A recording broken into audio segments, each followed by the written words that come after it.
So pipila lang ka minutes guys, ikan dito sa may taas nga bahin, abot at karon din sa ubos no. And wala taga-expect ngayon ani dahil siya kabugnaw.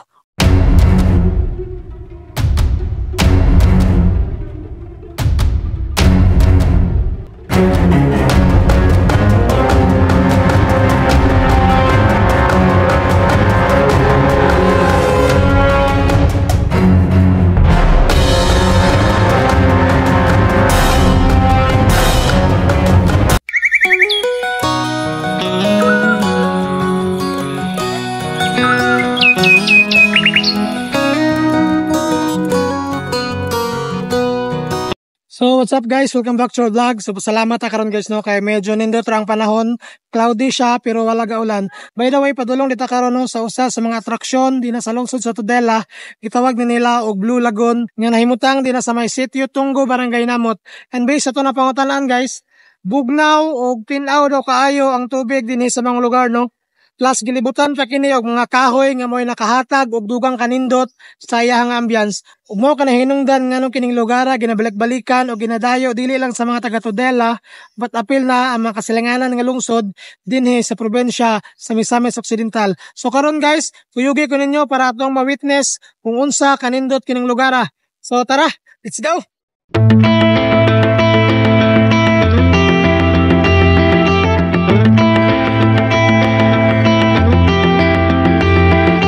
After pipila lang ka minutes, nabot at karon din sa may Barangay Sinunok, sakop na ni siya sa lungsod sa Sinakaban kung asa tamuliko padulong dito sa may Barangay Namot. Pero as mentioned, ang Barangay Namot sakop na siya sa lungsod sa Tudela, and aside ana dili lang din sa Sinunok no ang dalan padulong sa Barangay Namot. In fact, pwede siya agion sa lungsod sa Jimenez pero dili lang ingon ana kasmot ang dalan.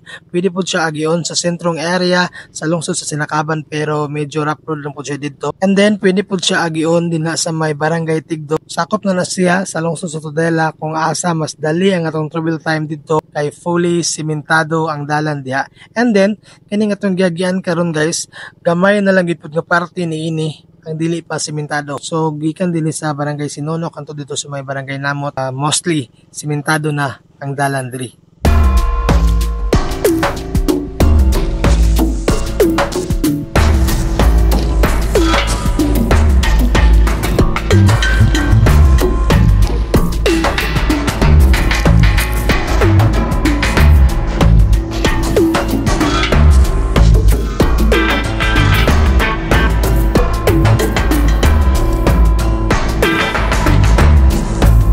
After pipila lang ka minutes guys, ikan dito sa may highway, nag-stop over sa tano nini part sa may Barangay Tipan kung asa makita na to diri nga area nga naay gi-construct nga dalan guys no, naay dalan nga under construction. By the way guys, kini nga proyekto napunduhan din ni siya no pinaagi sa GAA project kung General Appropriation Act or Republic Act 11936. So once mahuman kini nga proyekto, di makahatag kining dugang kalidad sa transportasyon sa mga residente ug sa mga lumalabay gikan dito sa may Barangay Sinunok padulong dito sa may Barangay Katipunan all the way to Barangay Namot and vice versa. If you've ever been lost out yonder out where the blacktop ends on a back road, can I get a hell yeah? Hell yeah! If you've ever been buzzed on a drop tailgate with the glow of a bonfire burning, can I get an amen? If you've ever howled at the moon under the stars, skinny dipping in a water hole, can I get an alright? Alright, alright. And if you have, then lift your glass.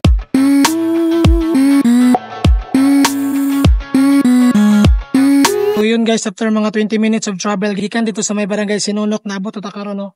Dini sa may Barangay Namot covered court kung asa ta mo bayad og 25 pesos as environmental fee. So tara guys, bayad ta.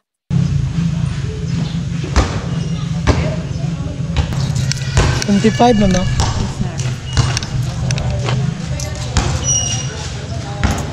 Pwede na dalong motor man no?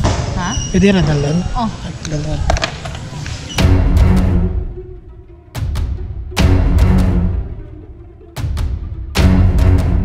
Taog na ta karon guys no, nakita na to diri nga naka one lane lang ang ilang dalan. So kinahanglan gyud ta magdubli ingat no pag moagi ta diri.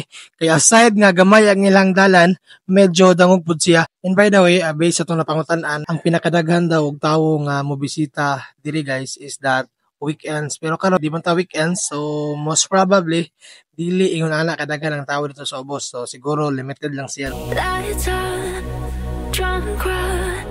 You take all that I can get and waste time with blind. Grabe guys, makita na to guys no, nga overlooking kayo ang view diri. Grabe, kalsada pa lang pwede na.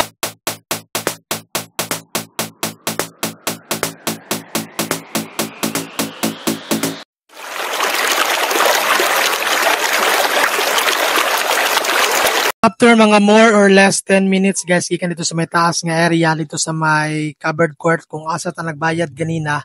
Nabot na ta din no, and grabe kabugnaw silang tubig diri. Nya dili ta maka-expect nga naa daingon ani kanindot nga tubig ilalom sa mga kahoy nga nagpalibot dinhi sa mga area. Unya kung atong makita guys, medyo gamay ra ang tawo dinhi karon no. Kaya as mentioned earlier, mas daghan ang tao diri during weekends. Pero kung gusto ka mo distansya sa Makadjot, sa Kabanha o Kabibo dito sa syudad, then perfect ug manay ka diri during weekdays para dili siya ingon ana ka crowded.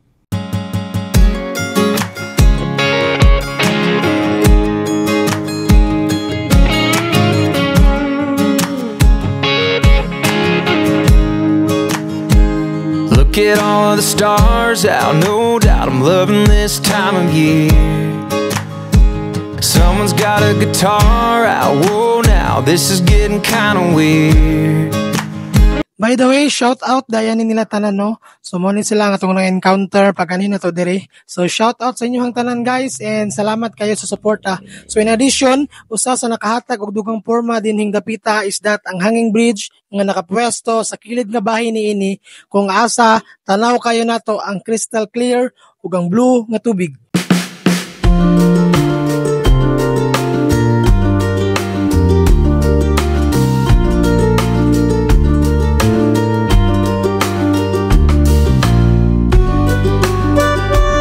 Pag-abot pa lang nako dinhi guys, ako anang na-conclude kung unsa kabulahan kining dapita sa gasa sa kinayahan tungod kay dili tanang tubig sa suba ingon ani ka blue o ingon ani ka tinaw ug dili tanang kakahuyan ingon ani kanindot ang formation.